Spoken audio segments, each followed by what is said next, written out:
வணக்கம். சற்று முன் கிடைக்கப்பெற்ற மிக முக்கியமான செய்தி ஒன்று வெளியாகி உள்ளது.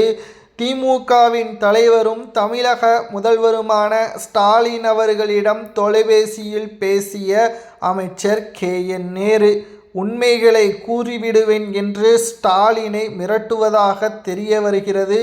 ஆடியோ இணையதளங்களில் வெளியாகி தற்பொழுது பதற்றத்தை ஏற்படுத்தியுள்ளது திமுகவினர்களுக்கு. கிட்டத்தட்ட 4.5 வருடங்கள் திமுகவின் ஆட்சியில் KN நேரு அவர்கள் பல கோடிகளை சேர்த்துள்ளார்.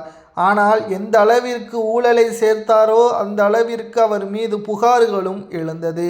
சமீபத்தில் கூட அமலாக்கத்துறை அதிகாரிகள் 100 பக்கங்கள் கடிதங்களை தமிழக காவல்துறை அதிகாரிகளுக்கு அனுப்பி உடனடியாக KN நேரு அவர்களை கைது செய்ய வேண்டும், FIR செய்ய வேண்டும் என்று உத்தரவுகளையும் பிறப்பித்தது.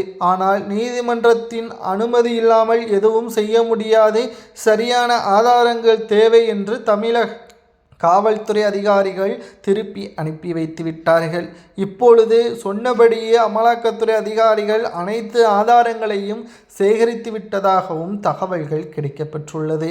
இந்த ஒரு வேளையில்தான் தேர்தல் முடியும் வரை எந்த ஒரு அமைச்சருக்கும் நான் உதவி செய்ய முடியாது, யாரும் போட்டு கொடுத்து விடக்கூடாது என்று திமுகவின் தலைமை பேசியுள்ளது.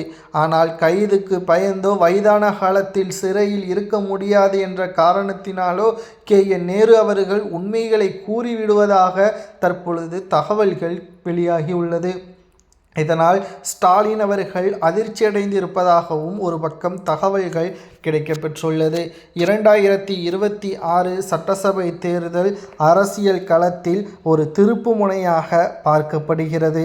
அனைத்திந்திய அண்ணா திராவிட முன்னேற்ற கழகம் 2026 சட்டசபை தேர்தலில் வெற்றியடைந்து விட்டால் ஒட்டுமொத்த அமலாக்கத்துறையும் திமுகவிற்கு எதிராக திரும்பிவிடும். இது ஒட்டுமொத்த திராவிட முன்னேற்ற கழகத்திற்கும் மிகப்பெரிய ஒரு அதிர்ச்சியை ஏற்படுத்திவிடும்.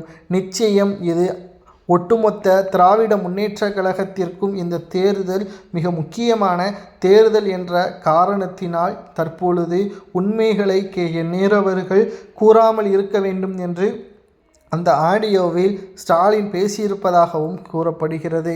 பயத்தில் KN நேரு அவர்கள் உண்மைகளை கூறிவிட்டால் அடுத்த 60 நாட்கள் தமிழகத்தில் நடக்கக்கூடாத பல சம்பவங்கள் நடக்கும் என்றும் கூறப்படுகிறது.